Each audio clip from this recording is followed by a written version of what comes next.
Okay, this time I am going to open the fiscal year 2024 tax request hearing. Open Meeting Act.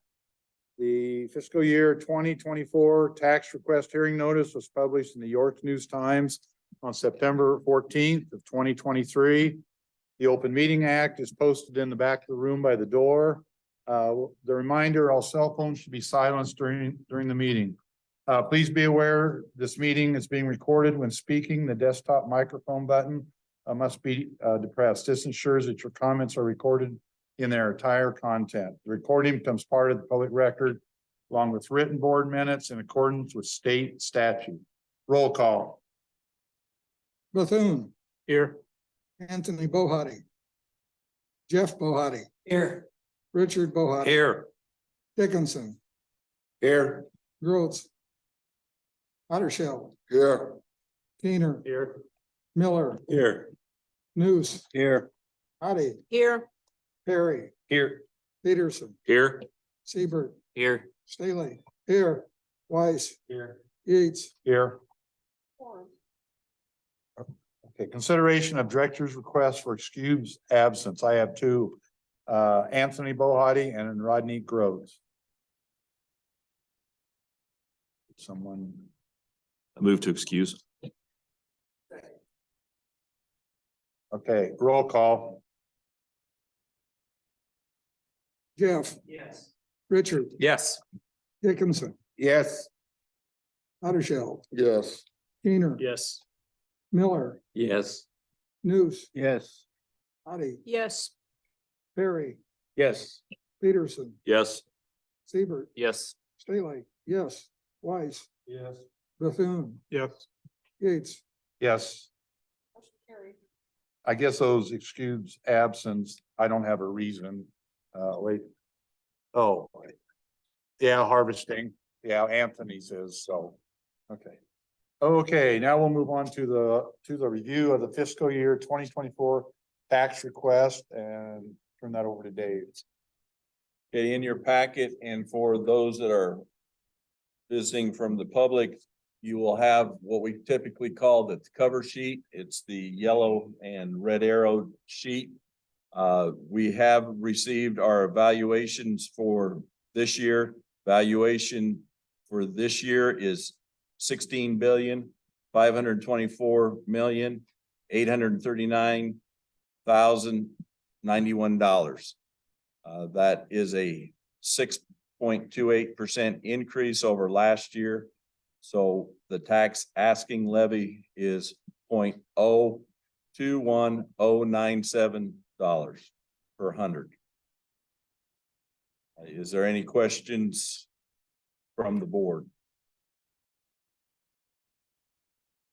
Okay, on the back of that sheet, you will see a small spreadsheet. There's always some interest on what your county did on evaluations. So the valuation sheets, it talks in there of changes in the 23 to 24 valuations. That's all I have, Mr. Chairman. Is there any questions or comments from the public?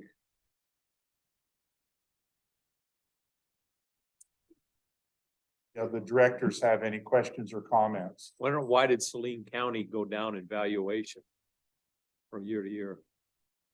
I think we could answer that in the board setting. I don't think this is a public hearing, so I'm not at liberty to talk. If you ask me that same question in a few minutes when we get to the board, I'll answer you. Sure. Is there any other comments? Okay. So at this time, I will close the fiscal year 2024 tax request hearing. Okay, now we'll move on to the Upper Big Blue Natural Resource District Board meeting. Open Meeting Act, the public notice has been published in the York News Times on 9/14 of 23. Open Meeting Act is posted in the back of the room by the door. All cell phones should be silenced during the meeting. Please be aware these meetings is being recorded. When speaking, the desktop microphone button must be depressed. This ensures that your comments are recorded in their entire content. The recording becomes part of the public record along with written board minutes in accordance with state statute. Roll call.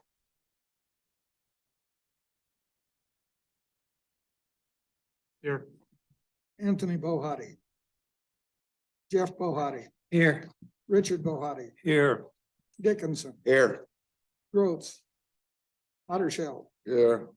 Gainer, Here. Miller, Here. Noose, Here. Addie, Here. Perry, Here. Peterson, Here. Seibert, Here. Staley, here, Weiss, Here. Yates. Here. Okay, consideration of director's request for excused absence, Anthony Bohati and Rodney Groves. Move to excuse. Second.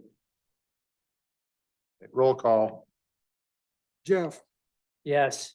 Richard, Yes. Dickinson, Yes. Ottershell, Yes. Gainer, Yes. Miller, Yes. Noose, Yes. Addie, Yes. Perry, Yes. Peterson, Yes. Seibert, Yes. Staley, yes, Weiss, Here. Yes. Bethune, Yes. Yates. Yes. Motion carried. Public comments. Anyone may comment on any matter that is not on this agenda. However, no board action can be taken until the following board meeting according to Nebraska Open Meeting Act, unless the board declares it an emergency. Please hold comments on any listed item until it is considered. Adoption of agenda.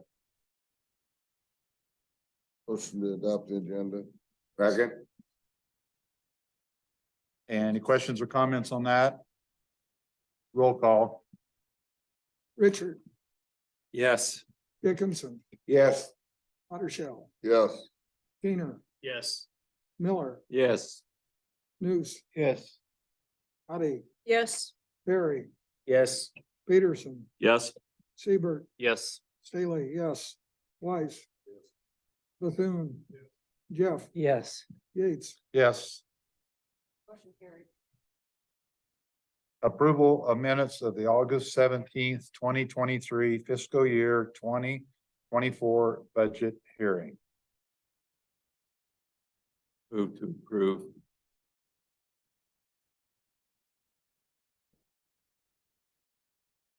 Any comments on that or questions? Roll call. Dickinson, Yes. Ottershell, Yes. Gainer, Yes. Miller, Yes. Noose, Yes. Addie, Yes. Perry, Yes. Peterson, Yes. Seibert, Yes. Staley, yes, Weiss. Yes. Bethune.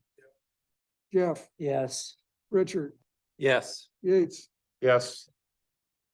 Carried. Okay, approval of minutes of the August 17th, 2023 Board of Directors meeting. Move to approve. Second. Any questions on the minutes or anything? Roll call. Ottershell, Yes. Gainer, Yes. Miller, Yes. Noose, Yes. Addie, Yes. Perry, Yes. Peterson, Yes. Seibert, Yes. Staley, yes, Weiss. Yes. Bethune, Yes. Jeff, Yes. Richard, Yes. Dickinson, Yes. Yates. Yes. Okay, adoption of the fiscal year 2024 tax request resolution. In front of you, you should have the resolution or a copy of it. That is correct. It should be read into to the record. I'll read it. Resolution setting the fiscal year 2024 property tax request. Whereas Nebraska revised statute 77-1601.02 provides the governing body of the Upper Big Blue Natural Resource District passes by a majority vote, the resolution setting the tax request. Whereas the special public hearing was held on September 21st, 2023, as required by law to hear and consider comments concerning the property tax request. Now therefore, the governing body of the Upper Big Blue Natural Resource District resolves that the fiscal year 2024 property tax request is set at $3,486,326. The total assessed value of the property differs from last year's total assessed value by 6.2%. The tax rate, which would levy the same amount of property tax as last year when applied by the new assessed property value of property, would be 0.020714 per hundred assessed value. The Upper Big Blue Natural Resource District proposes to adopt the property tax request that will cause the tax rate to be 0.021097 per hundred assessed value. Based on the proposed property tax request and the changes of in other revenue, the total operating budget and the Upper Big Blue Natural Resource District will increase from last year's proposed operating budget by 3.6%. A copy of the resolution shall be certified and forwarded to the county clerk on or before October 15th, 2023.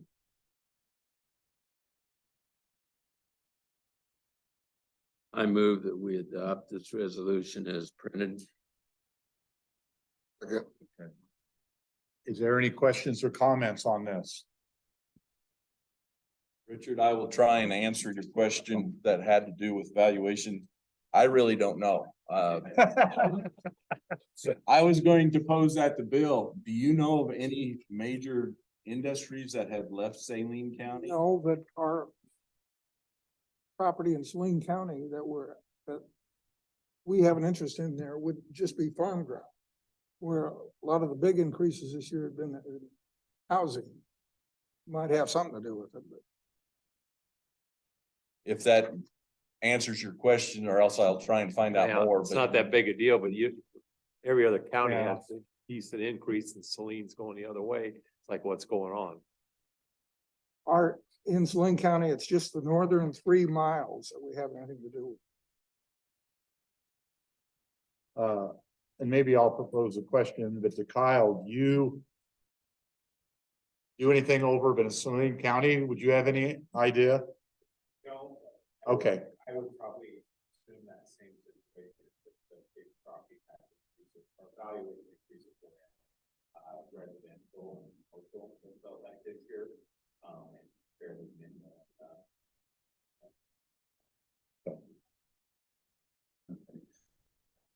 I guess that really didn't answer your question, but so. Okay. So is there any other questions or comments on the resolution? Roll call. Keener, Yes. Miller, Yes. News, Yes. Hottie, Yes. Perry, Yes. Peterson, Yes. Siebert, Yes. Staley, yes. Weiss, Yes.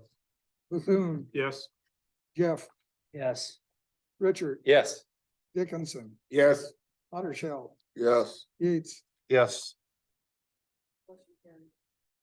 Okay, at this time, we'll have a presentation of the fiscal year 2023 audit.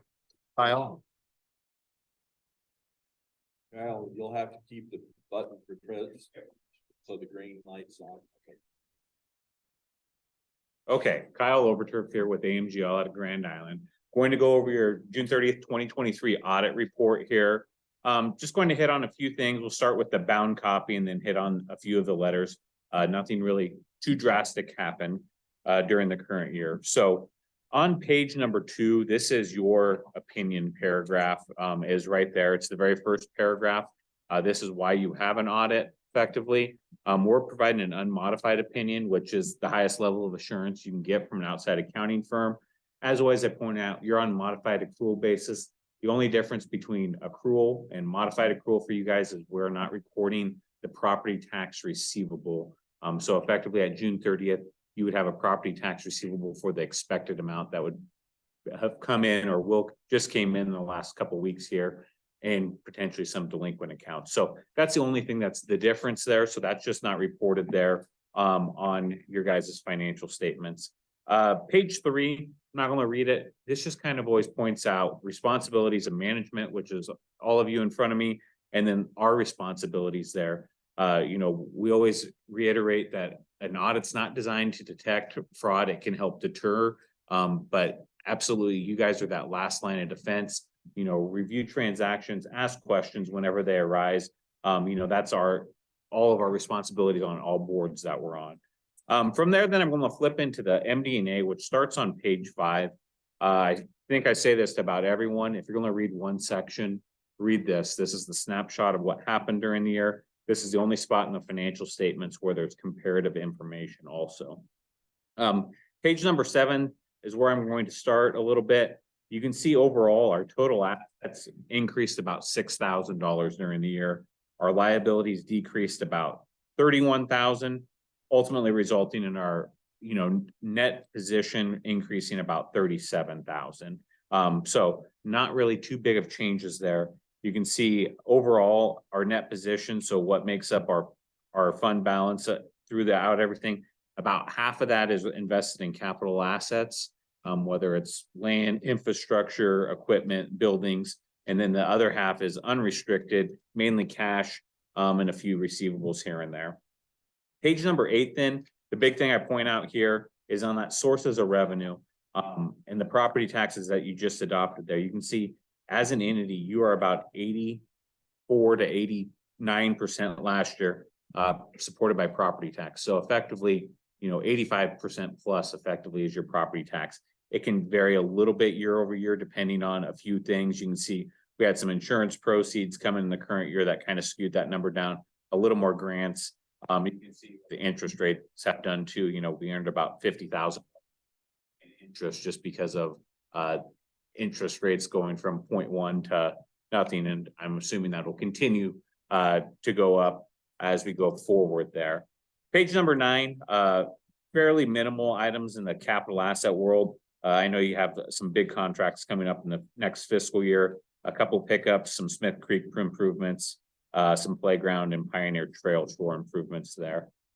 From there, I'm going to flip to page number 12, or actually, sorry, 11. And this is our first presentation. This is our statement of net position. This includes capital assets on it.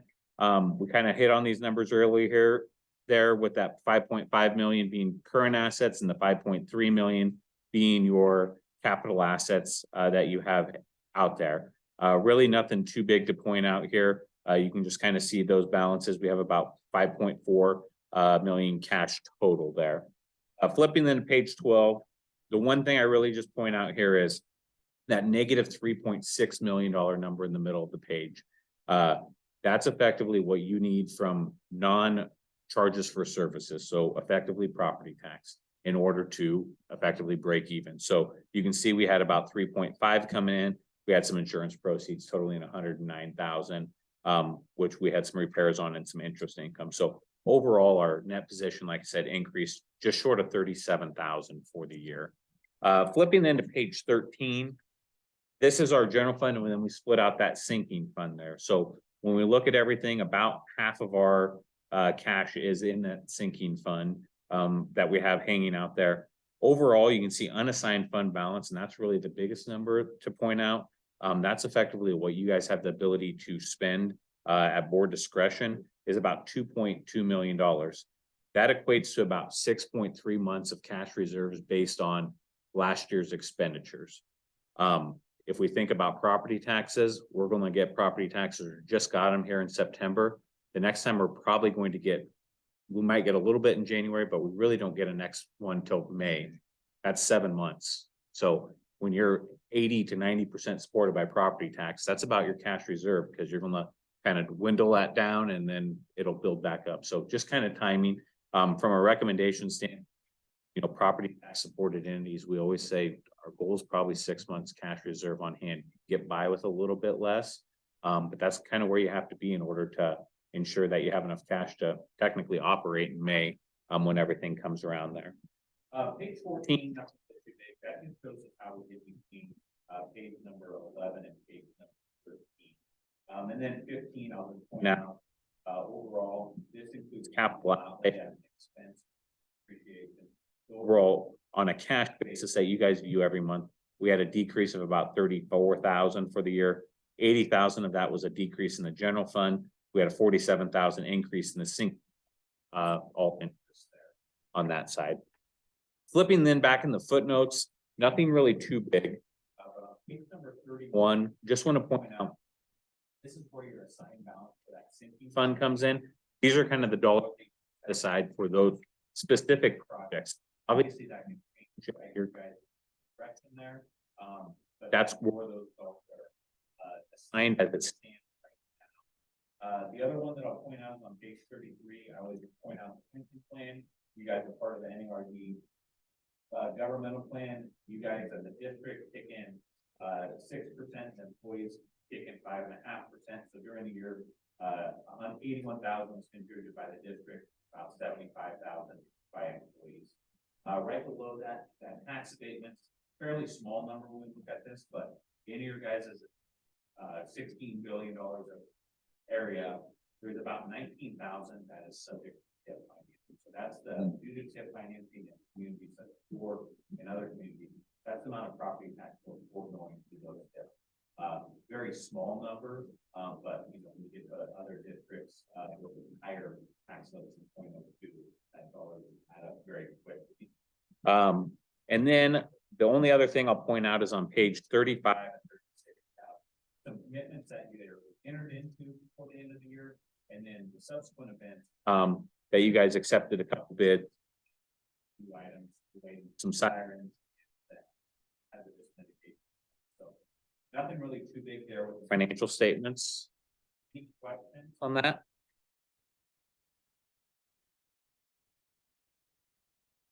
Okay, I'll then just flip into the two letters that were there. The 1-page letter there is just our control deficiencies. We have segregation of duties, and that kind of goes back to that board being involved in that oversight. You guys have well implemented controls, but overall, a person such as Nancy can handle a transaction from start to finish. So we have, that segregation of duties. There is no, potential stopgap where it's changing hands. You have some processes in place, but at any point in time, if someone was gone, she's able to handle a transaction from start to finish. So we're always going to have that comment. It's not cost effective for you guys to, add more people to get that comment away there on that side of things. The other one's just the board letter, really nothing too big. We made 3 audit adjustments and they all relate to capital additions and depreciation. You guys keep your books on cash basis other than those two are, I should say, accrual basis other than those 2 items. So we added that 312,000 of capital additions, had depreciation of expense about 242. So nothing really too big there. And then the last page of that report there, just some comments and recommendations. Just adopting that formal capitalization policy. Right now, we've been using 2,500. It's not anything written. We would say that's the minimum. There's a lot of places that will go higher than that. And that's just what we're using for depreciation tracking. You guys do a great job, or Nancy does a great job tracking the inventory of everything that you have with computers and everything else. We're just saying, what are we going to track and say that we need to worry about replacing in the future? We always know we're going to have to replace a computer here and there, but a computer's, yes, expensive, but in the scope of our things, not as expensive as, a building or, $100,000, $200,000 piece of equipment there. And then just one minor comment, a couple minor things relating to check signing. One check actually cleared the bank without signing. Don't ask me how or why, but it does happen from now and time to time. Very minimal there. It was approved by the board, just didn't get the stamp there. And then the next one was just relating to the signature stamp with Doug there, just that it's in Nancy's file cabinet. Just trying to make sure potentially you have control over that, because if it's in a file cabinet that is accessible by someone else, then potentially it could be used for something else, you know. A lot of places make sure that the person that signature stamp they have, they're the ones that have access or ability to get to that, however it may be. So minor comments there, just kind of a good control there, just because, you know, anytime you have a signature stamp or, you know, sometimes people have printed signatures on checks. It can, you know, if it's already printed, it's hard to, you know, did we do it? Did we not do it? Type deal.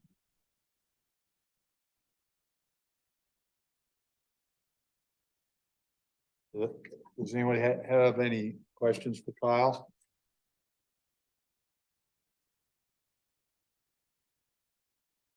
Thank you very much. Thank you.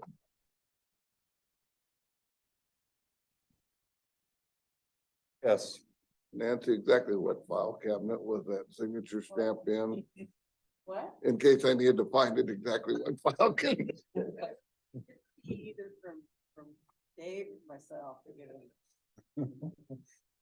Doug doesn't have a key, so you gotta know.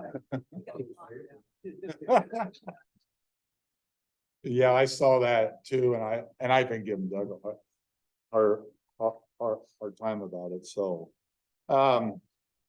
We don't necessarily have to accept the audit tonight, but if you want to, we can, because I think we can put it off. Yeah, I guess it doesn't make any difference, you know, but you want to accept it tonight, but I need a motion. You know, but if not, we'll do it next month. So. Move to accept the audit. Second then. Okay. Oh, okay, so we have a motion to accept the audit. Is there any other questions or comments?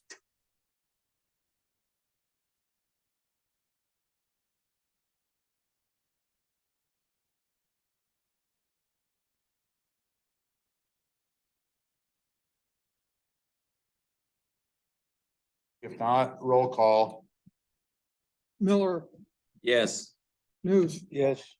Addie, Yes. Perry, Yes. Peterson, Yes. Seibert, Yes. Staley, yes. Weiss, Yes. Bethune, Yes. Jeff, Yes. Richard, Yes. Dickinson, Yes. Ottershell, Yes. Keener, Yes. Yates. Yes. Carried. Okay, now at this time, we're gonna have a presentation on precision conservation management with Darren Cutterback, right? Okay. Hello, everyone. I appreciate you guys and everything that you do. Push the mic button until it's green. I just wanted to start off by saying how much I appreciate you guys. I was on the Gibbons School Board for 8 years, so everything that you're doing, I surely do appreciate. You don't have to hold it, as long as it stays green. Know that. Oh, okay, I'm sorry. Okay, Okay. I'm sorry. As I stated, I'm from Gibbon. My wife and I were born and raised there. What I do, let's talk about who I work for and what I do. Precision Conservation Management, I'll refer to them as PCM. We are a nonprofit farmer supportive group based out of Champaign, Illinois, that is willing to have the conversations with producers about conservation, specifically cover crops, reduction in nitrogen, what their nitrogen usage efficiency is, anything relating to the maximum return to nitrogen. That is what we do. And I say we're a nonprofit organization. So my salaries, everything is paid for by the Illinois corn growers. I'm the only person in Nebraska currently doing this with PCM. There are 9 people in Illinois that do what I do. I specifically go out and see producers. I gather their information, and for gathering 2 years worth of information, we do pay them a small fee. We pay them $500. I want to know the plant dates, all their fields. I draw their fields in a computer. I gather their fertilizer, just everything about it. At the end of the year, I gather the information about the yields that they had and things like that. When I'm gathering that information, I can see their name and their fields. That information is only seen by my boss. Everyone above them, it's a 13-digit code. So when I prepare once a year, I will prepare a nice report for them. And I go into a printer company and I have that done. I bring all of the reports with them on a thumb drive.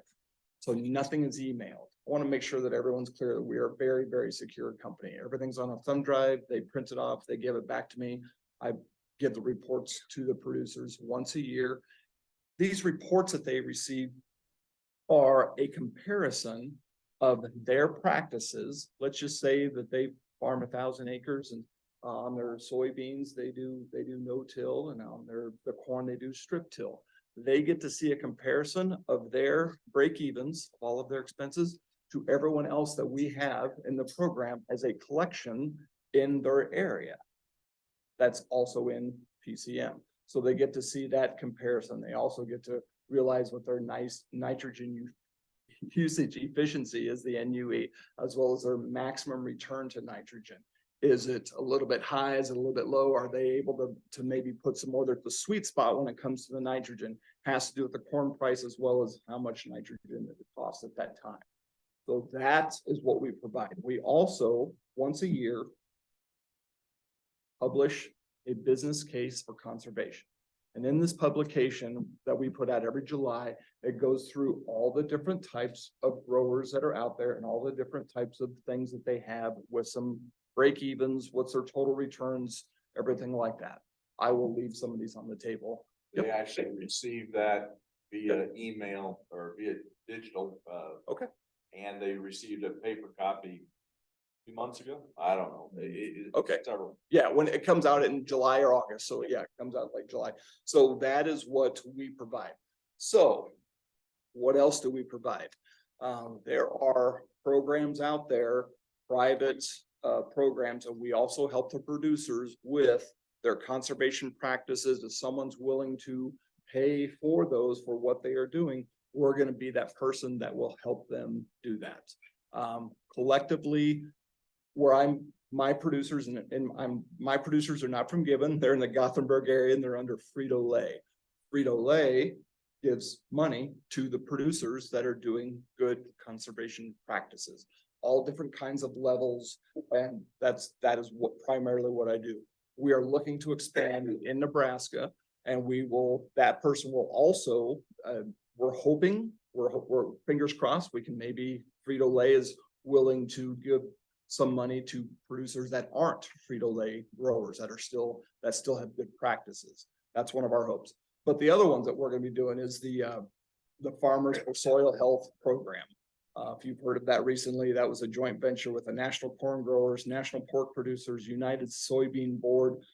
They got a $95 million level grant to help with this same type of thing. So we would have a rep like me, somewhere else in Nebraska, that will talk with producers, collect their data, give them $500.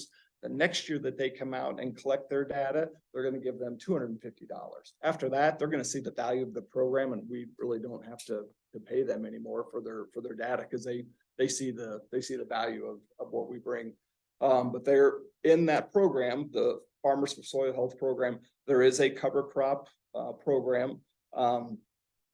It is for people that specifically per field, if they didn't have a cover crop on it next year and they put one on this year, as in after this harvest, and they plant here in the fall, winter, late fall, winter, they're going to pay them $25 an acre for year one, $15 an acre for year two, and $10 an acre for year three. It doesn't necessarily pay for the cost of the cover crop, but it gets the producers in the right area as a cost share. When you look at some of the data, if you have looked at some of the data of having a cover crop year after year, you can see the benefits of that. That is in conjunction, the Farmers for Soil Health program can be stackable on other private programs that are out there. So if there is another one out there like an ADM, PCM or Frito-Lay, this can be stacked on top of them. They cannot be stacked on top of a government program, but private programs are stackable. What else did I want to say about that? Yeah, not stackable with the equip or CSP. Yep, that's it. Another program that they have is a signing incentive program.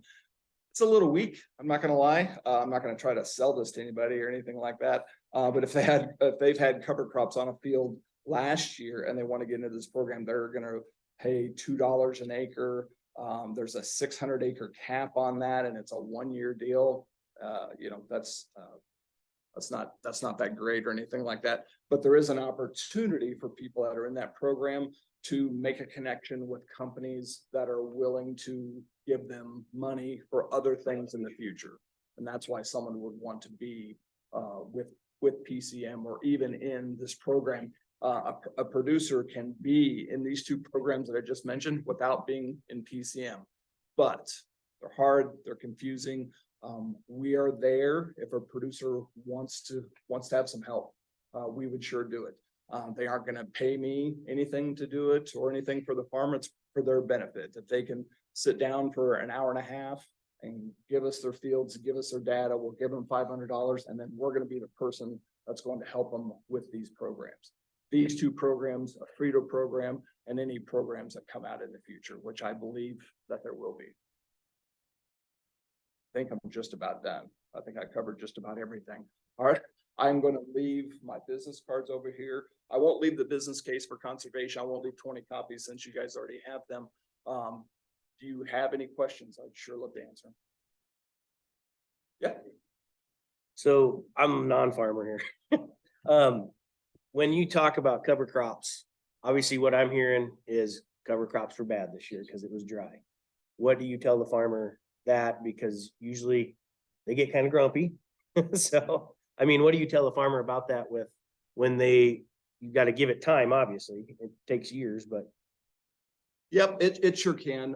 I've been having farmers as customers for 27 years, so I certainly know a grumpy farmer when I see one.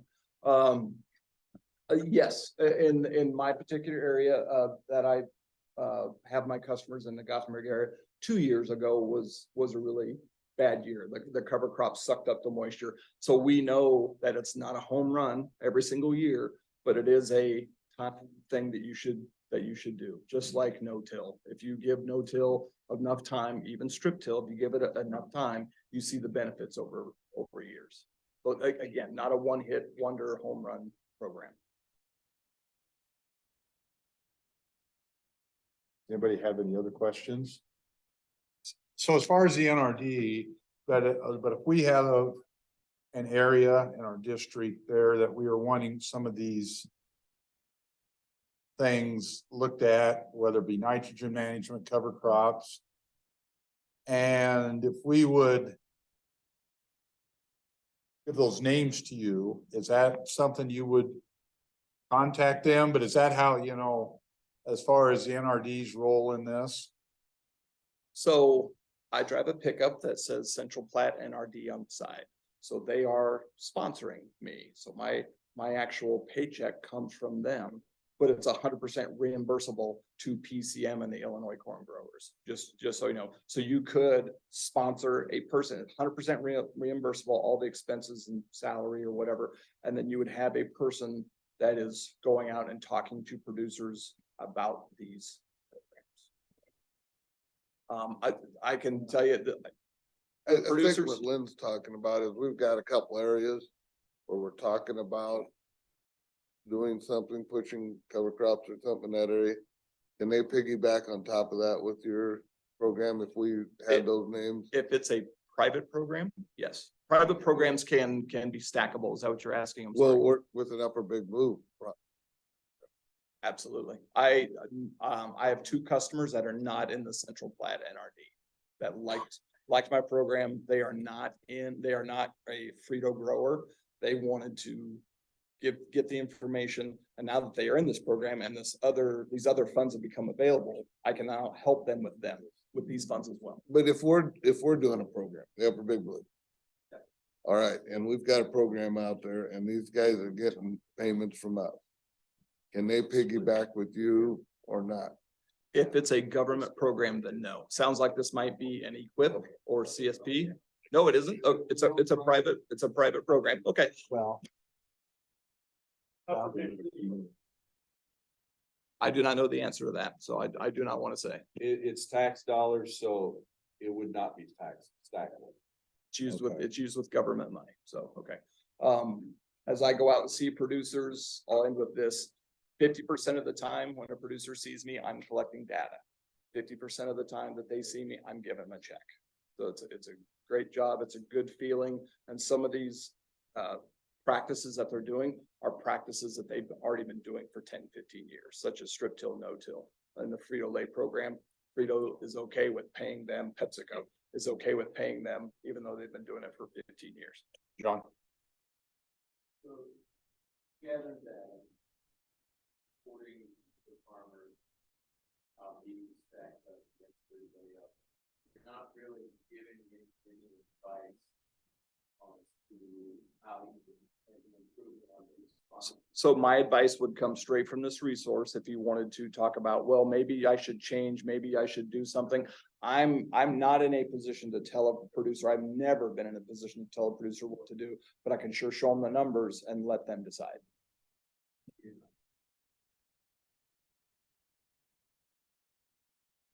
I may suggest, hey, do you want to try 50 acres of a cereal rye? Just see what happens. You know, I could sure make that kind of recommendation, but I wouldn't say you need to do this or you have to do this. I sure wouldn't. I've never ever told the producer that.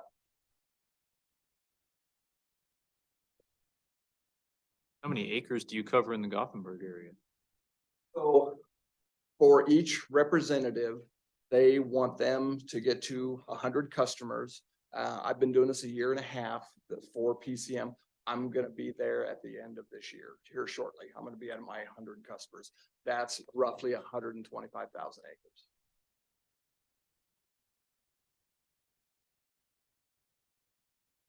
And those are people signed up with you. They're not necessarily doing something with the Frito-Lay program. They're just getting your information, giving you data.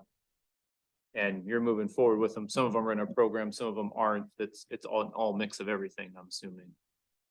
They are all in a Frito program, all of my customers except two, so let's just go ahead and say all of them. And Frito gives us money and we give that to them. So we're a nonprofit, we tell Frito, this is every month, this is what we have it reported, and they just say, yep, and then I go out and give them checks, but that money comes from PepsiCo, which is Frito, comes and then, yes. Do you actually have, okay, and I'll ask it this way, obviously there's a decent program set up with Frito-Lay in order for you to have some payment for them right away. Do you have much interest or do you see much interest for guys that are actually just looking to see how they compare and then have interest down the road in those programs? Yes, yes. So two of my producers aren't Frito growers. They sure like the program and they want to, and now they're going to be eligible for these other programs. Every producer is eligible for these programs. Sorry, I didn't mean to say eligible, but I'm here to help. Sometimes a producer just won't pick up something and just take the initiative and go do it themselves because it looks complicated and things like that. I'm a free resource to get them money. Are you familiar with like all the carbon programs? I know you're kind of specialized in those, but like if someone had questions, if they want to do like with Bayer or someone like that, like could you talk someone through that? Because some of those are not exactly cut and dry type programs. So I have helped a couple producers just out of the kindness of my heart with a couple carbon market programs that they were thinking about signing up in. As we go through it and we look at the differences between what they can offer and quite honestly, what we can offer, it's a little bit different. I'm gonna get them a check next week or next month or relatively quick for the things that I'm doing. And I'm not saying that they shouldn't go with a carbon credit program or anything like that. This is not officially a carbon credit program. They can't sign up these acres in carbon credits programs with everyone else because that's what Frito-Lay, PepsiCo is doing, is collecting carbon credits on the stuff that they are dishing out the money. but it's not specifically set up as a carbon program. The Frito-Lay one isn't. It's not officially, it is not a carbon market program because they're not getting paid per carbon and they're Yeah. not getting paid per They're that. They're getting paid for a practice, but Frito-Lay is using it as a carbon credit for themselves. for themselves. That is absolutely correct.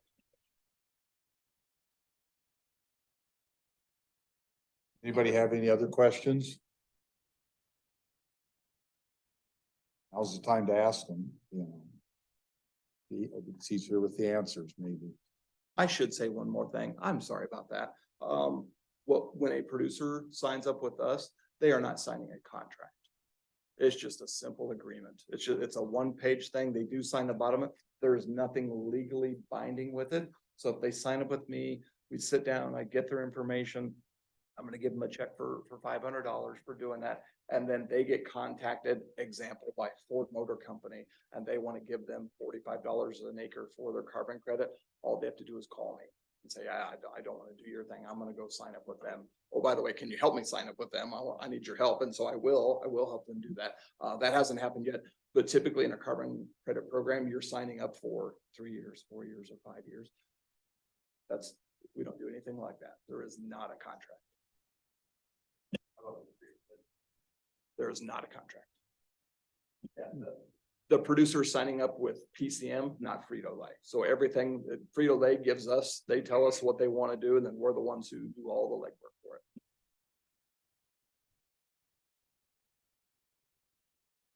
Any other questions? For him? Okay. Thank you for your very time. much. I appreciate your time. Thank you. Yeah, thank you.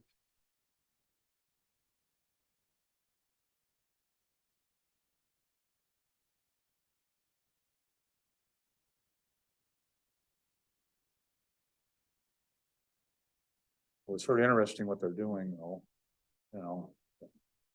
Okay, now we'll move on to the Water and Regulations Committee report. Kendall. Right, the Water and Regulations Committee met Tuesday, September 12th, 2023 at 7:00 PM in the NRD office. Those attending were committee members Jeff Bohati, Rodney Groats, John Miller, Teresa Audie, William Staley, myself, and Lynn Yates. Staff and other directors and guests are also listed. Action items.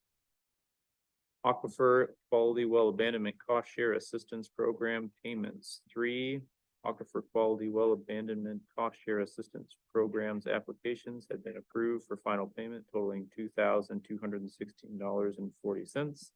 A list is attached. Motion to make cost share payments for 3 well abandonments as reviewed by the committee at a cost of $2,216.40. The motion carried 6 yes, 0 no, and I so move. Second. Is there any questions on this? Comments? Roll call. News, Yes. Addie, Yes. Perry, Yes. Peterson, Yes. Seaver, Yes. Staley, yes. Weiss, Yes. Bethune, Yes. Jeff, Yes. Richard, Yes. Dickinson, Yes. Ottershell, Yes. Heener, Yes. Miller, Yes. Yates, Yes. Motion carried. Item B, regional groundwater modeling payment, Brown and Caldwell, an invoice totaling $2,344.75 for work performed on the regional scale groundwater flow model of the Blue River Basin for work performed from June 30, 2023 through July 27th, 2023. A copy of the invoice is attached. Motion to pay Brown and Caldwell for work performed June 30, 2023 through July 27th, 2023 in the amount of $2,344.75. Motion carried 6 yes, 0 no, and I so move. Second. Any questions on this? Comments? Roll call. Addie, Yes. Perry, Yes. Peterson, Yes. Seaver, Yes. Staley, yes. Weiss, Yes. Bethune, Yes. Jeff, Yes. Richard, Yes. Dickinson. Yes. Ottershell, Yeah. Heener, Yes. Miller, Yes. News, Yes. Yates, Yes. Motion carried. Item C, Vado Zone Study Payment, University, Nebraska, Lincoln. An invoice has been received for work completed on the Vado Zone study from July first, 2023 through July 31st, 2023, totaling $2,946.10. A copy of the invoice is attached. Motion to pay the University of Nebraska Lincoln for work completed on Vado Zone study totaling $2,946.10. Motion carried, 6 yes, 1 no. I so move. Second. Any questions on this? Comments?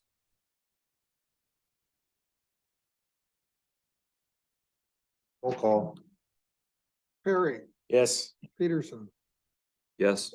Seaver, Yes. Staley, yes. Weiss, Yes. Bethune, Yes. Jeff, Yes. Richard. Yes. Dickinson, No. Otter Shell, Yes. Keener, Yes. Miller, Yes. News, Yeah. Addie, Yes. Yates, Yes. Motion carried 14-1. Item D, water meter repair cost share payments. 4 water meter repair cost share assistance applications have been approved for final payment totaling $1,200. A list is attached. Motion to make cost share payments for 4 water meter cost share assistance as presented by staff and reviewed by the committee in the amount of $1,200. Motion carried, 6 yes, 0 no, and I so move. 7 yes and 0 no, I so move. Richard. Waddy. Questions on this? That's. Roll call. Peterson, Yes. Seaver, Yes. Staley, yes. Weiss, Yes. Bethune, Yes. Jeff, Yes. Richard. Yes. Dickinson, Yes. Otter Shell, Yes. Keener, Yes. Miller, Yes. News, Yes. Addie, Yes. Perry, Yes. Yates, Yes. Motion carried. Item E, four-wheeler action on bids received. Staff mailed out requests for quotes to replace 2 four-wheeler ATVs, the Suzuki and Arctic Cat, with 2 Honda Rancher 4x4s. 2 quotes were received. Rods Power Sports quoted $8,719 each, and Garber Honda Kawasaki quoted $8,495 each. Neither provided a trade-in option. Motion to accept Garber's Honda Kawasaki quote of $8,495 each for 2 Honda Rancher 4x4 ATVs. The motion carried 6 yes, 1 no, and I so move. Second. Any questions or comments on this? These quotes? Call. Seaver, Yes. Staley, yes. Weiss, Yes. Bethune, Yes. Jeff, Yes. Richard, Yes. Dickinson, Yes. Otter Shell, Yes. Keener, Yes. Miller, No. News, Yes. Addie, Yes. Perry, Yes. Peterson, Yes. Yates, Yes. That carried 14-1. Item F, GWMA number 2, summer sampling. Staff provided the committee with 2 maps showing the nitrate sampling results taken by staff this season. The first is a dot map showing the locations, type, concentration of samples taken. Second shows the current nitrate average per zone compared to last year's. Zone 1 decreased by 0.5 parts per million, zone 2 decreased by 0.6 parts per million, 0.3 zone 3 increased by 0.4 parts per million, zone 4 increased by 0.2 parts per million. Zone 10 decreased by 1 part per million. The remaining zones did not change or were not sampled this year. The maps are attached. Zone 4 is now at 7.1 parts per million, which is above the 7 part per million, which requires a zone to be moved into a phase 2 management area. Motion to move zone 4 to a phase 2 management area. Motion carried 7 yes, 0 no, and I so move.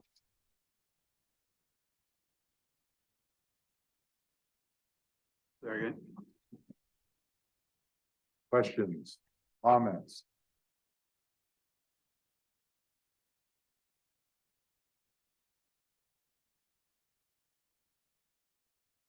Roll call. Bailey, yes. Weiss, Yes. Bethune, Yes. Jeff, Yes. Richard, Yes. Dickinson, Yes. Ottershell, Yes. Keener, Yes.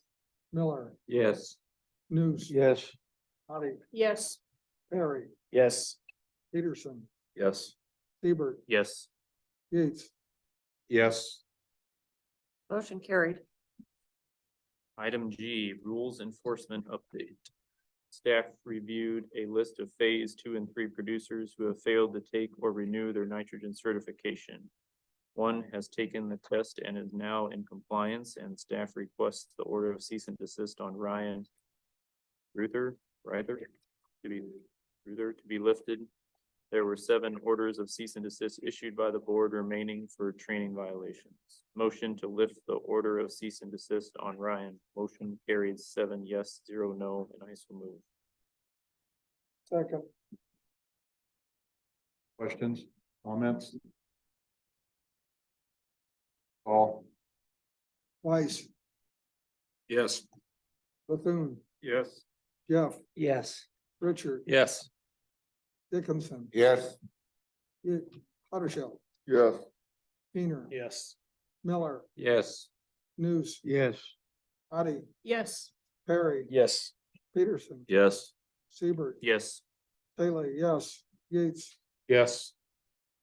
Motion carried. The second item under that is staff has reviewed the list of producers who have failed to submit reports for their parcels in phase 2 and 3 areas. There are 5 remaining orders of cease and desist which have not been issued by the board.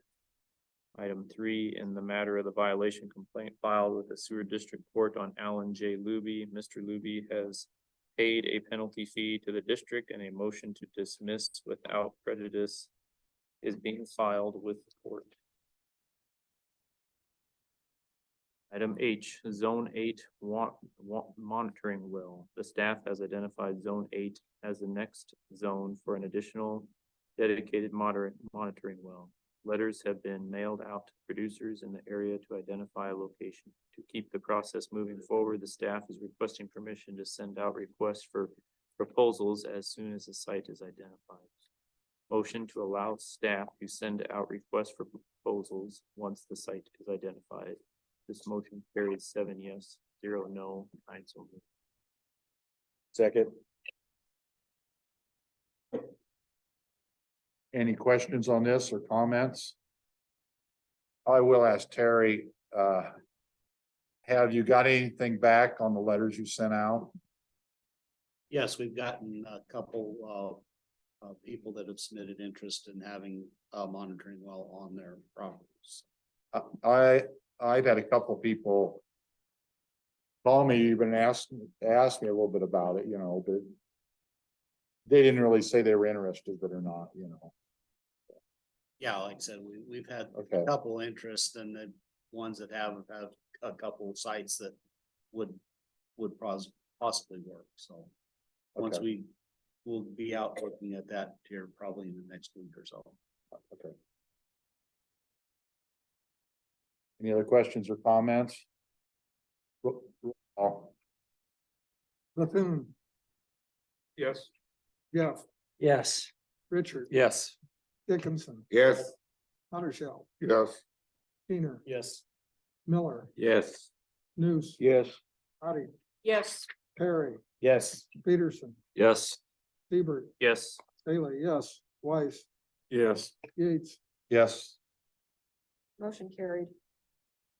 Discussion and no action items. Peter, meter replacement past due accounts. Staff outlined the process related to battery replacement and billing, and some of the issues related to that you can read about or ask someone related to it. Next item was well permit summary. We were given the updated well permit summary. Item K, the South Central Agricultural Laboratory, Mike Schleck with SoCal approached Upper Big Blue and Little Big Blue about possibly partnering on research being done there and demonstrations to see if we would have interest in taking a tour and having people more involved from our area in that in the future. Item L, K Junction Solar discussion had nothing, and there was no additional business.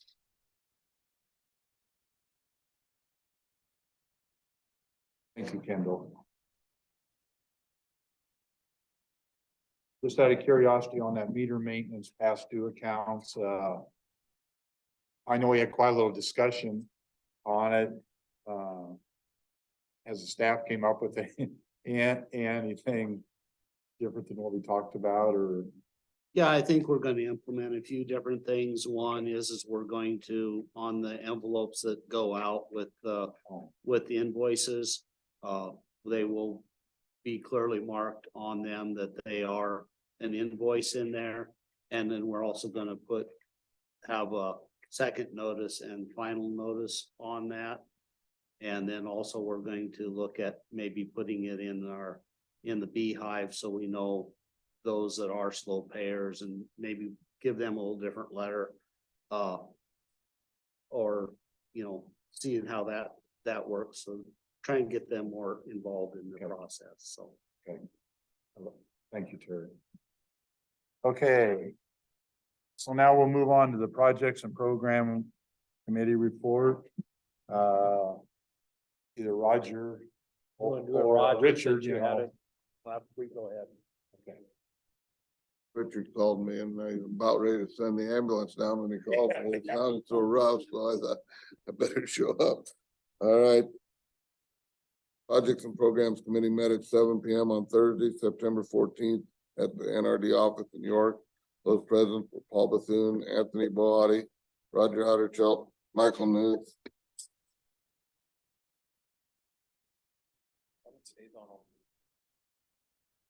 Okay.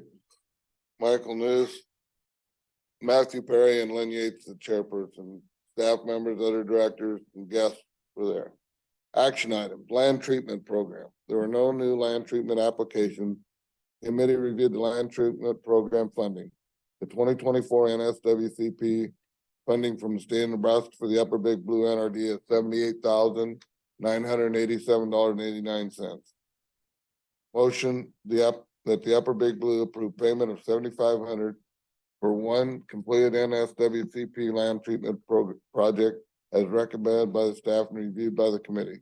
And motion carried 5 yes and 0 no, and I so move.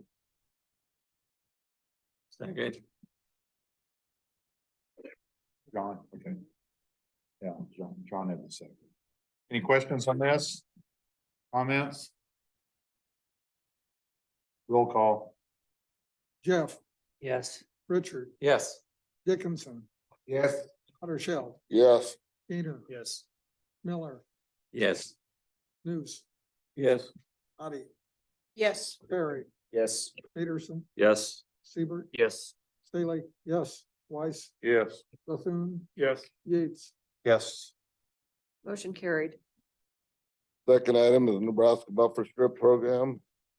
Motion that the Upper Big Blue NRD approve payment of $7,537.50 for first quarter Nebraska Buffer Strip contract as recommended by the staff and reviewed by the committee. That motion carried 6 yes, 0 no, and I so move. Second. Any questions on this? Paul? Richard, Yes. Dickinson, Yes. Huttershell, Yes. Gainer, Yes. Miller, Yes. News, Yes. Addie, Yes. Perry, Yes. Peterson, Yes. Seibert, Yes. Staley, yes, Weiss, Yes. Bethune, Yes. Jeff, Yates, Yes. Motion carried. Next item discussed the private dams program. Dustin Chrisman's dam has been completed and Dustin is waiting for the final invoices. There's one new private dam application from TM and DH Farm for a dam located west of Sutton in Clay County with an estimated cost of $75,040 and with an NRD cost share estimate of $50,000. TM and DH Farms has submitted the required 2% deposit fee, $1,500.80. The committee reviewed the private dam program funding. Although the committee did discuss the new private dam application, the committee did not make a motion to approve the application. I would like to make the following motion on my behalf. Motion that the Upper Big Blue NRD approve the private dam application from TM and DH Farm for a dam located west of Sutton in Clay County with an estimated cost of $75,040 and with an NRD cost share estimate of $50,000. As recommended by staff and reviewed by the committee.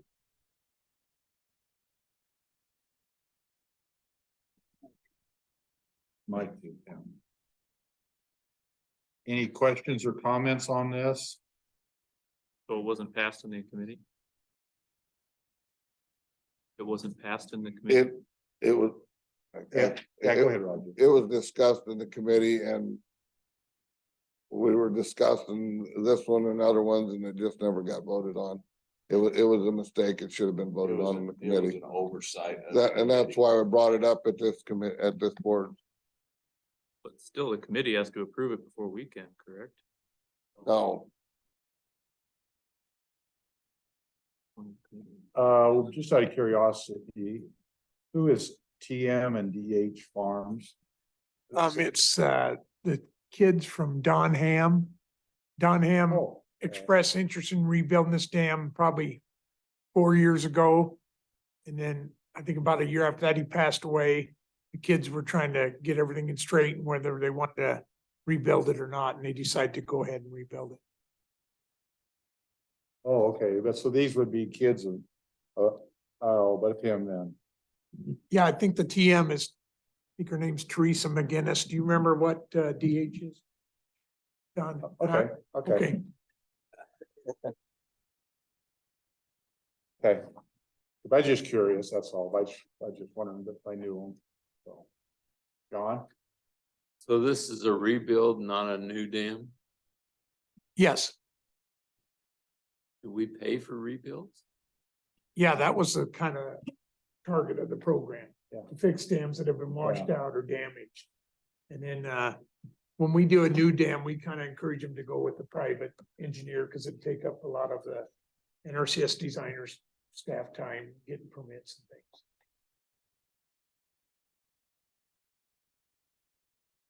Yeah, this should meet our private dam program, you know, because it's usually for fixing them and redoing the dams, yeah. Rhonda.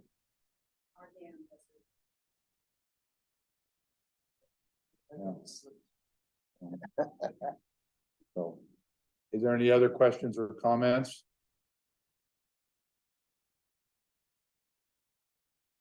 Roll call. Dickinson, Yes. Ottershell, yes, Keener, Yes. Miller, Yes. News, Yes. Addie, Yes. Perry, Yes. Peterson, Yes. Seaver, Yes. Staley, yes. Weiss, Yes. Bethune, Yes. Jeff. Richard, Yes. Yates, Yes. Motion carried. next item, storm damage tree program. Motion that the Upper Big Blue NRD approve payment of $724.99 for 3 storm damaged trees. Michelle Winkleman, $300, Brent Uffelman, $300, and GFG Acres Incorporated, $124.99. As recommended by staff and reviewed by the committee. That motion carried 6 yes and 0 no. I so move. Second.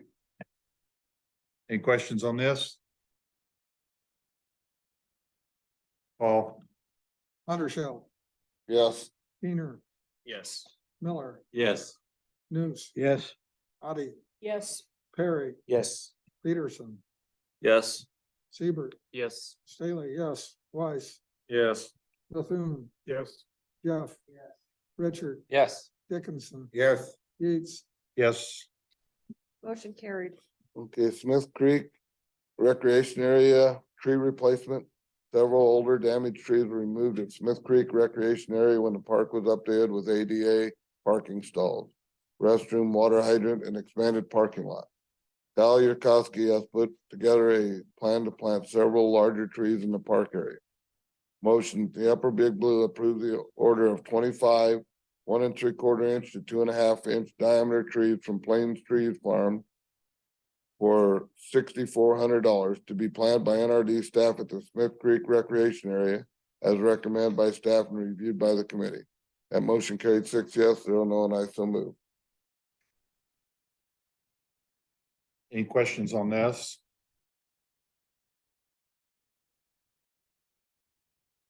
Roll call. Keener, Yes. Miller, Yes. News, Yes. Addie, Yes. Perry, Yes. Peterson, Yes. Seabird, Yes. Staley, yes. Weiss, Yes. Bethune, Yes. Jeff, Yes. Richard, Yes. Dickinson, Yes. Hattershell, Yates, Yes. Motion carried.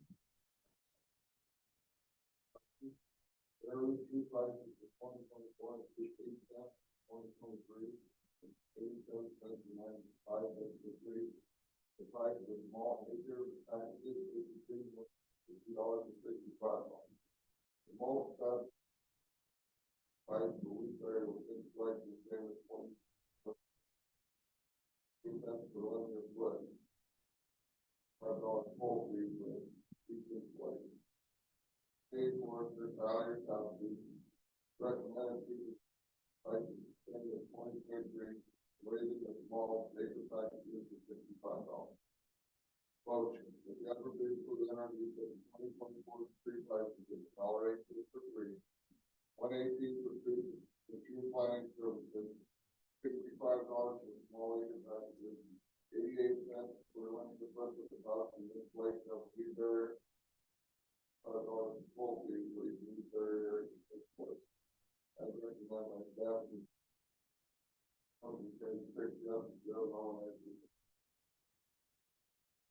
second, Any questions on this? Comments? Roll call. Miller, Yes. News, Yes. Addie, Yes. Perry, Yes. Peterson, Yes. Seabird, Yes. Staley, yes. Weiss, Yes. Bethune, Yes. Jeff, Richard, Yes. Dickinson, Yes. Hattershell, Yeah. Keener, Yes. and Yates. Yes. Motion carried. Next item, overhead land trail well and security light payment request. The installation of the domestic well and security light at Overland Trail Recreation Area has been completed. The well at location had to be moved approximately 380 foot to the north to meet the required potable water well spacing requirements from the county road and the lake water surface. Motion that the Upper Big Blue NRD approve payment of $36,616.45. Ernest Well Drilling for the installation of a domestic well, pipeline, ADA hydrant, and drainage line at Overland Trail Recreation Area as recommended by the staff and reviewed by the committee. That motion carried 6-0 and I so move. Second.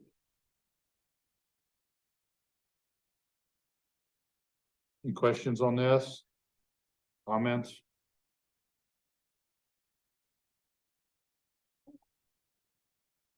Roll call. News, Yes. Addie, Yes. Perry, Yes. Peterson, Yes. Seabird, Yes. Staley, yes. Weiss, Yes. Bethune, Yes. Jeff, Yes.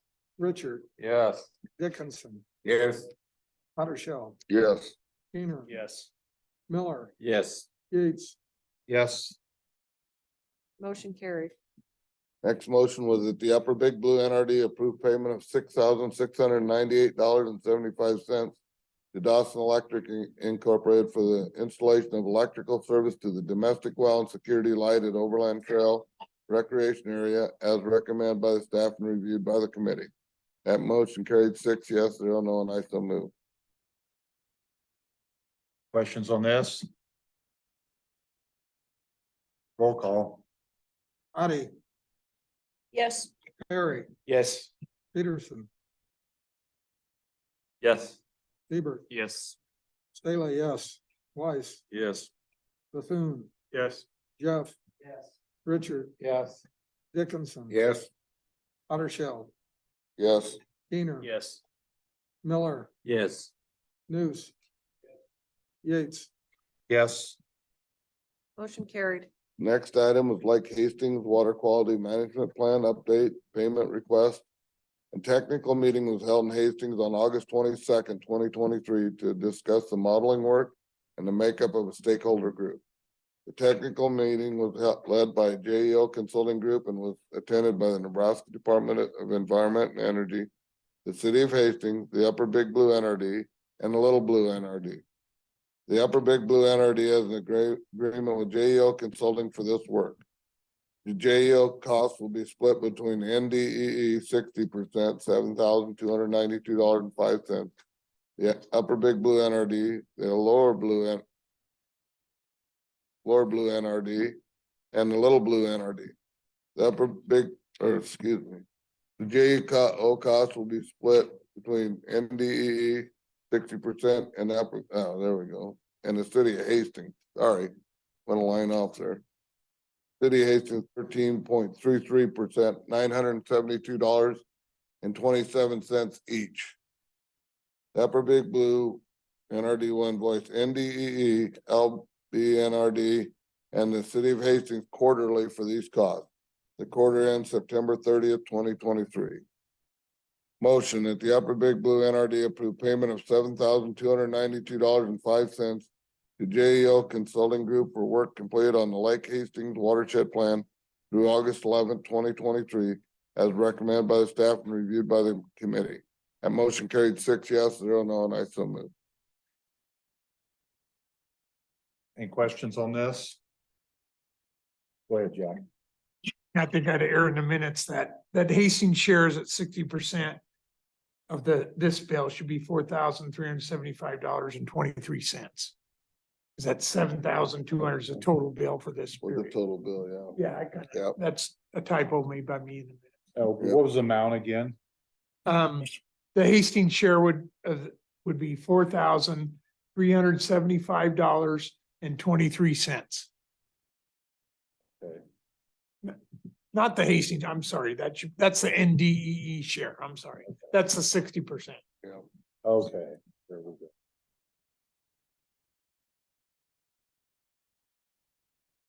Any questions? Comments? Roll call. Harry, Yes. Peterson, Yes. Seibert, Yes. Staley, yes. Weiss, Yes. Bethune, Yes. Jeff, Yes. Richard, Yes. Dickinson, Yes. Ottershell, Yes. Keener, Yes. Miller, Yes. Nuce. Yes. Addie, Yes, Yates, Yes. motion carried. Next item is warning sirens, quotes for electrical hookup. Staff set the specifications for hooking up the electrical lines from the electrical panel to the warning siren pole to 5 local electrical contractors that expressed an interest in submitting a quote. 3 contractors replied that they are currently too busy to do this job, and 1 other did not submit a bid. Clement Electric did submit a quote. The committee commented they'd like to see more quotes for the project, but electrical contractors have been busy. Committee suggested other contractors that the NRD could contact for future electrical work. Motion that the Upper Big Blue NRD approve the quote from Clement Electric for $17,727 for hooking up power from the electrical panel to the disconnect on the siren pole to be installed by Blue Valley Public Safety at Pioneer Trails, Recharge Lake, Smith Creek, and Oxbow Trails, and for installing an NRD supplied security light at Pioneer Trails, and for return to each site for the siren testing with BVPS as recommended by staff and reviewed by the committee. That motion carried 5 yes, 1 no, and I so move. Any questions on this or comments? Lisa. Question, are they supplying the electrical panels and the disconnects too, or are they just actually hooking the wire up between them? The Clements? Yeah, Blue Valley will run the wire down from the siren and they will supply the quick disconnect. So our electrical contractor will go from our electrical panel underground over the pole and then up like 14 foot to the quick disconnect. Any other questions or comments? Roll call. Peterson, Yes. Seabird, Yes. Staley, yes. Weiss, Yes. Bethune, Yes. Jeff, Yes. Richard, Yes. Dickinson, Yes. Ottershell, Yes. Keener, Yes. Miller, Yes. Nuce, Yes. Addie, Yes. Perry, Yes. Yates. No. That carried 14-1. Next item is the parks pickup, request to solicit bids. Staff has put together minimum specifications for a 2023-2024 1/2 ton pickup to replace the 2017 Parks Department Ford F-150 pickup. Motion that the Upper Big Blue NRD advertise for a new pickup to replace the Parks Department 2017 Ford F-150 pickup as recommended by staff and reviewed by the committee. That motion carried 6-0 and I so move.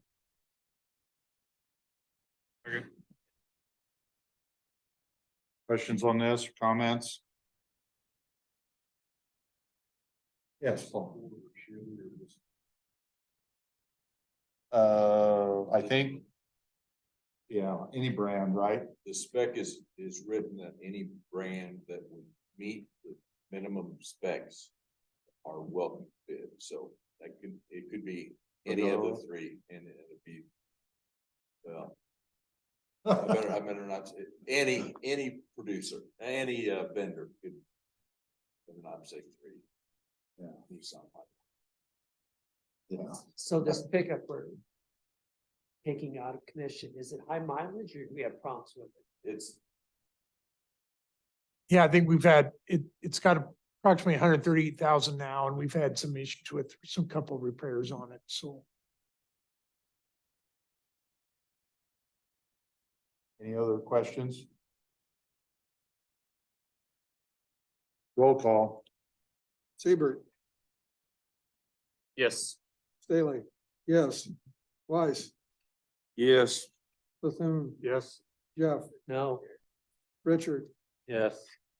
Dickinson, Yes. Ottershell, Yes. Keener, Yes. Miller, Yes. Nuce. Yes. Addie, Yes. Perry, Yes. Peterson, Yes. Yates. Yes. That carried 14-1. Discussion, no action items, publication of legal notice meeting, Vice Chairperson Roger Hutter's reported. Notice of the project and program meeting was published in New York News Times. Open Meeting Act, Vice Chairperson advised those in act as posted by the entrance to the boardroom. Society of American Foresters National Convention permission for out-of-state travel for Kyle Yurkowski. Kyle decided not to attend this conference. Oxbow Trail Recreation Area Domestic Well Update Payment Request. Dankers Concrete has completed a drain bowl and a concrete pad for a bench. Dankers has not submitted an invoice yet. NRD staff will be filling in settlement areas from the electric line trenching, and the area around the restroom will need to be seeded. Oxbow Trail Recreation Area. Flywell, Volsky Corporation had run a pipe a 1/4 mile to the west to get water for drilling the well due to lower flows from the spring. They plan to drill a well on Monday or Tuesday, 9/18 or 9/19. Did that happen? Yeah, they were out there Monday and Tuesday, so I think it's done. I haven't been out there. Mick's gonna run out there tomorrow and check, but I hadn't contacted him, but I will contact. Yeah.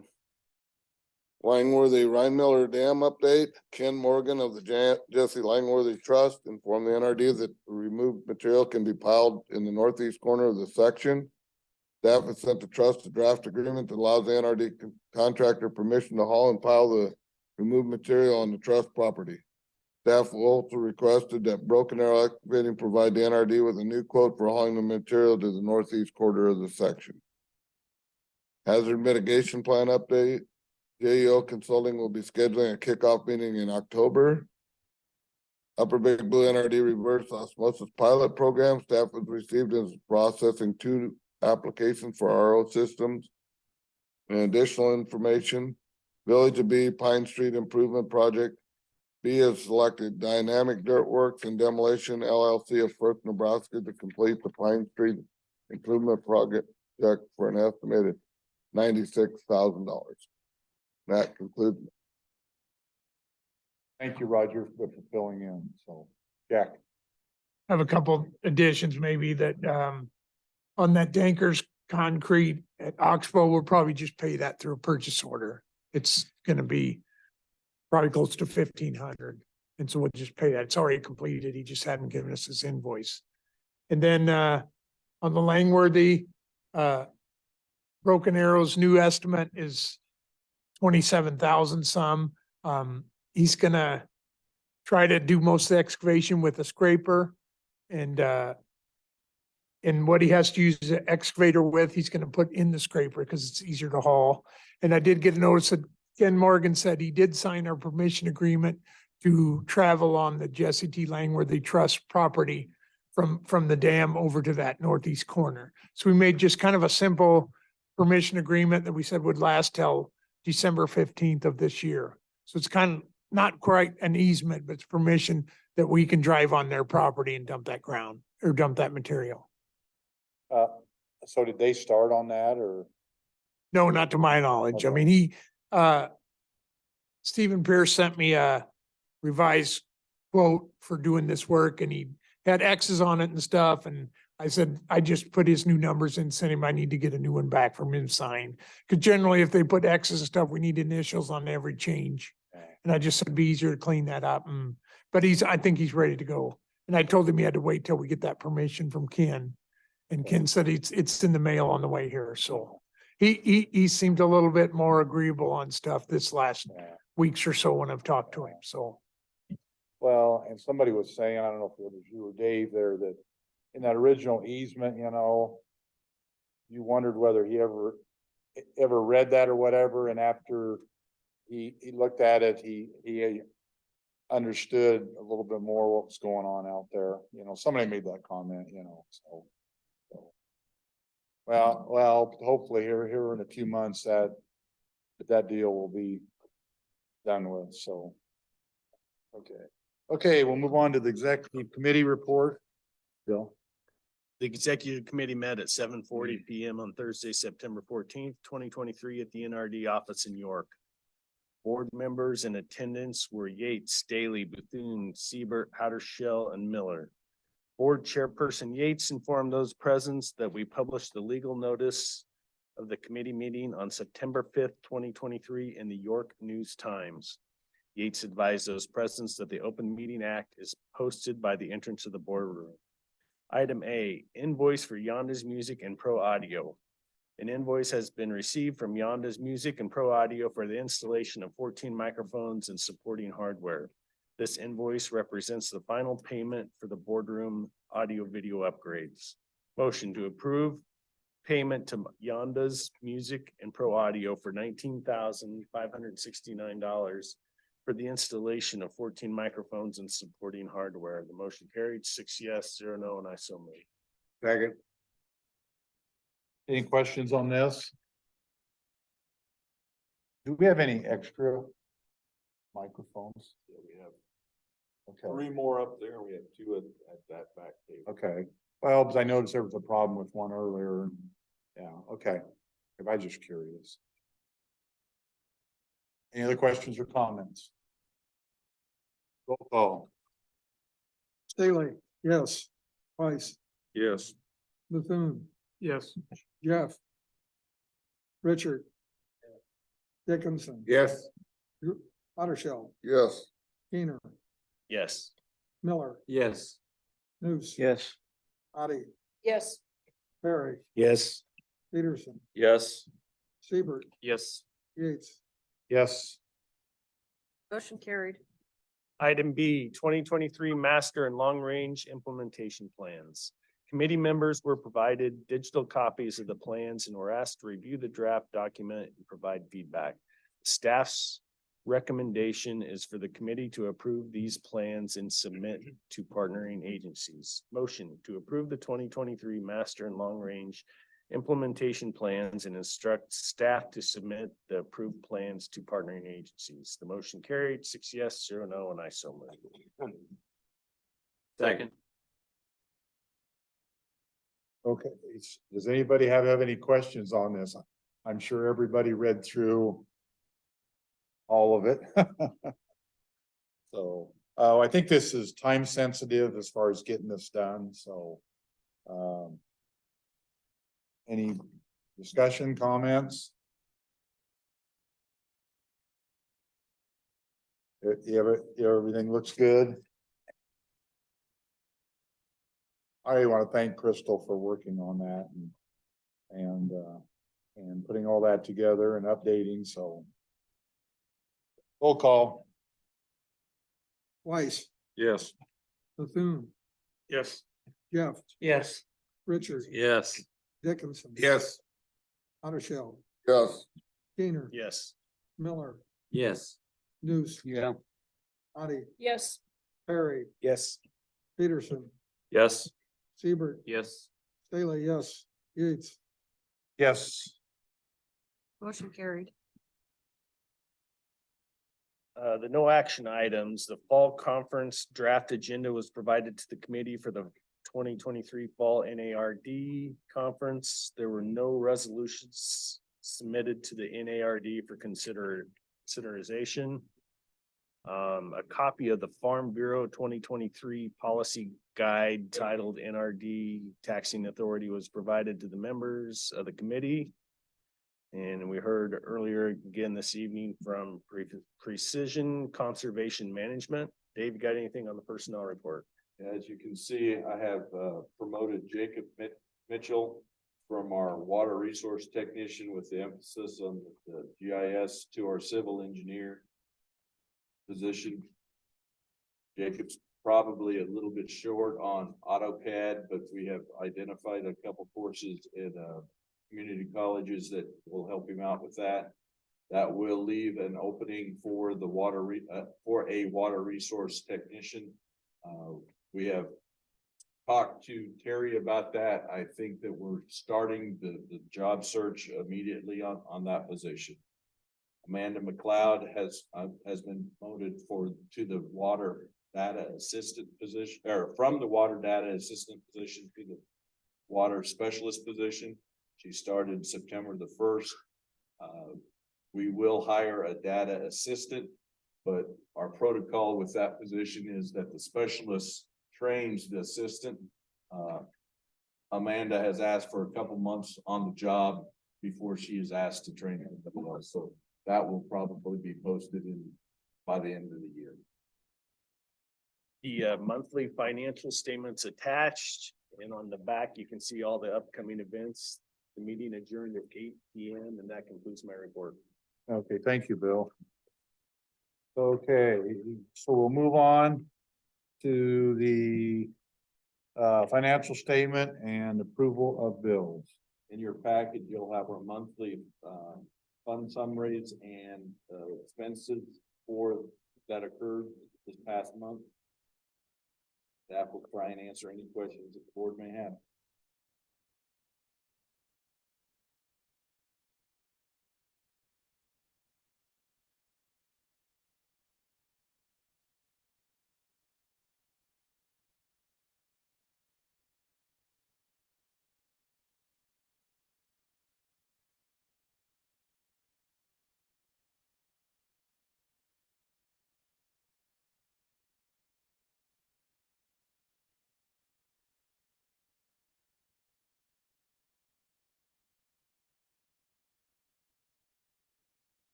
Yes, Doug.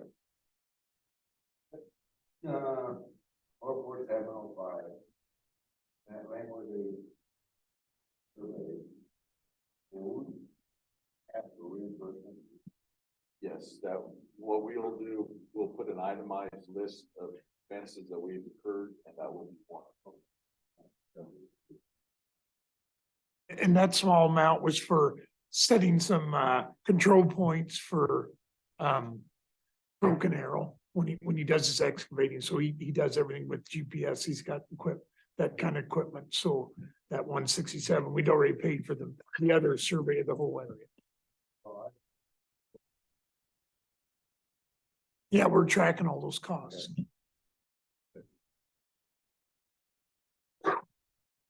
Does anyone have any other questions?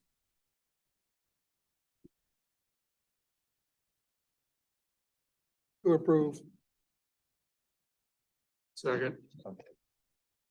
Okay. If there's no more questions or comments, roll call. Bethune, Yes. Jeff, Yes. Richard, Yes. Dickinson, Yes. Ottershell, Yes.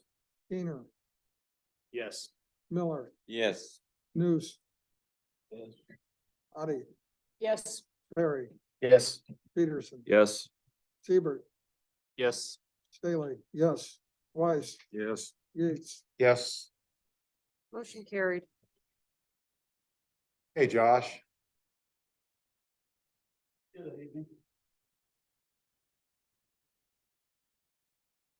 Give you a little update on what we've been up to and what's going on with NRCS. I think I mentioned this last month, but it was official. Soon after that, November 17th is gonna be our cutoff for applications for EQIP, RCPP and IRA. Believe postcards went out to producers last week, so those of you that, I don't know how they decided who they went to, but you may be getting a postcard in the mail from us. Talking about the programs that we have available, so. Engineering, Ken's been working on getting some amounts set up for the dam that you guys approved this week. And then he's also working on some WRP or WREP projects, so he's getting those wrapped up while the weather's still good, and he can be out in the field. As you know, those can take some time, so. Other items we're working on, our end of the year is at the end of the month here, so end of the year items are coming up, we're getting those wrapped up. Trying to get as many payments as we can finished up. Documentation from producers for nutrient management, irrigation water management, and then our CSP payments, getting those finalized. Within the last 2 months, we've been having an audit or quality assurance review completed on our work. That varies from the contracts we write, down to the environmental assessments that we complete to do those, plus the design work that we do. So it is important that you guys know that we do have the state office coming out and looking at our work, making sure that whatever practices we are designing meets the specs, and very minimal things that they found, you know, a signature here, a signature there that didn't get signed, but here and there, overall,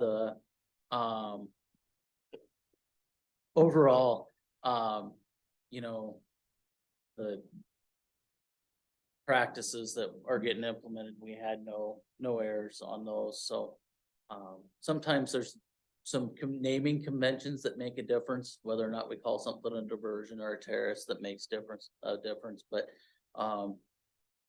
between the state office staff and then the area staff coming out and looking at stuff, it just making sure that we're getting good quality work out there.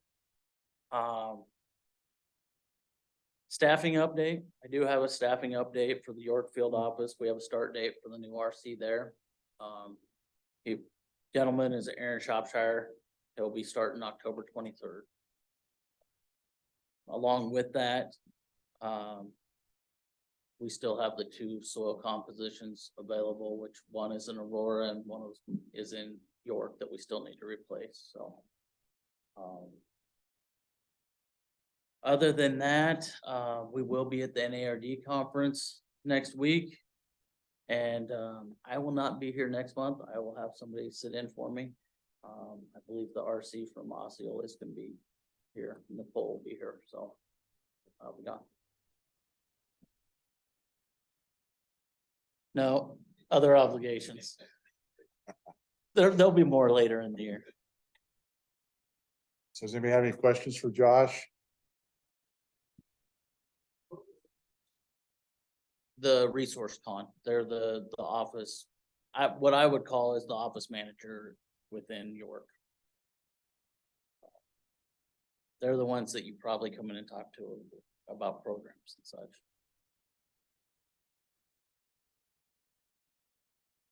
Any other questions? Okay, thank you, Josh, very much. Thank you. Okay, we'll move on to the NARD report. Paul. Report again this month. In order board meeting, the Farm Bureau policy that we looked at. It's going to be discussed. Other than that, the agenda is pretty standard. You didn't give these to everybody, did you? I don't know how many people knew him. Roger Nelson from Superior. He was on the lower Republican NRD for a long time, and then on the NARD board as well. He passed away on the 20th.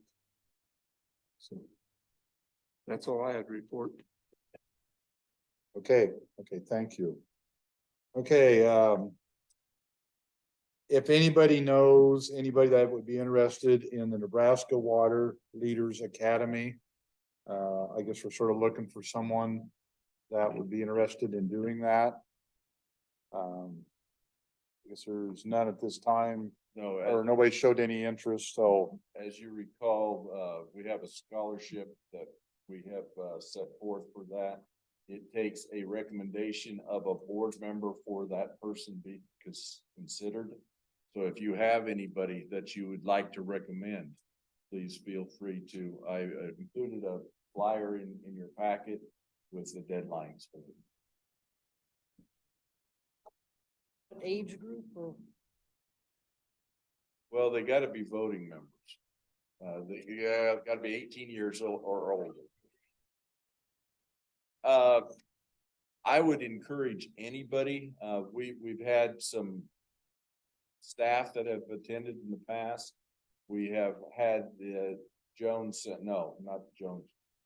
Is that Amy Jones? Yeah. Attend on our recommendation, on John's recommendation. So this is a 6-meeting commitment though. So it's not just a single night commitment that you can get around. So, and it does cost a little bit of money but we see it as investment of people in our district. And that would, I take it that would be open to a director also? That's right. I would strongly encourage any director that would want to give that type of time commitment. We would make that happen. So were you interested, Teresa? Oh, okay. I was just checking. Oh, you're not too old.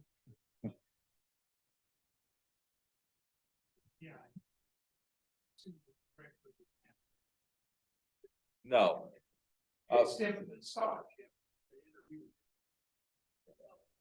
We actually try and have a staff member also attend, and that's at no cost to the staff member.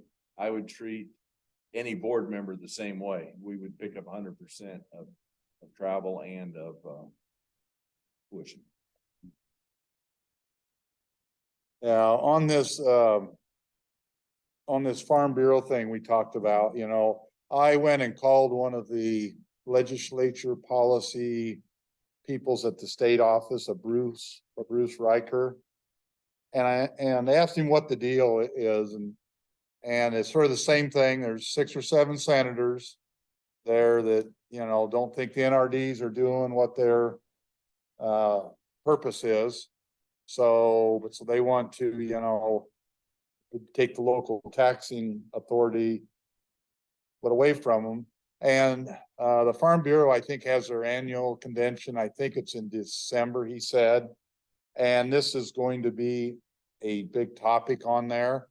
But but he said, well, the members have to, make the resolution, but he said, for everybody they've talked to, would just as soon keep it the way it is and not have the state, put their foot in there, that's, people they've talked to. So I think the Farm Bureau is gonna come up because they don't have any policy on it right now, but they have to set policy at their annual meeting, a little bit like the NRD does, so. They said it's gonna come up in December, so, yeah, I made like 4 phone calls, nobody would answer. So I finally got this guy, and then within 30 minutes, 2 of them were calling me back, with the same thing, but that was okay. It's, it's better they call me back, but than not. And just something, I was talking to Dave about this too, but if there's any directors there that haven't seen our rec areas, I know we talk about them all the time, maybe some of the new directors. We might be looking into at one of our, I don't know, maybe December meeting, is the ones that haven't seen them, or anybody that wants to go, maybe do a real quick tour of the rec areas, for the ones that haven't seen them. And I don't know, is there interest in that, but in doing that, especially with some of the newer ones. So, well, something to think about. So, okay. And a week or so ago, there was a forum meeting in Lincoln. You probably heard about it. And it was based, the Guardians of the Aquifer were hosting it. And it was about what's in our water. And there was environmental attorneys there, UNL with the researchers, Dr. Dan Snow was there. And so, and some of the topics they talked about, the collapsing water table in parts of the state, contaminants in water, and animal operation practices. Some of them are upset about that. Oh, there's a person there from UNO talking about the health hazards. And they were just encouraging people, but to contact NRDs, farmers, or run for office. So, I don't think it got out of hand or anything like that, I think that was either last Saturday or the Saturday before that. Okay, thank you. So. That flat water press article that came out here, they quoted a gal north of Shelby. She said there was 2 old feedlots in the area that she thought was causing the problem. I've lived there 67 years. I have no idea where those 2 feedlots are. She lives on the place where my grandparents lived. I have no idea where these 2 feedlots are she's talking about that are causing the problem. So I don't know where she came up with that at all. It was just, I'm gonna stop and ask her where these feedlots are at. The only thing I can think of would be east of her, which would be downstream from her. So I just can't figure out. I guess it sounds good in the press.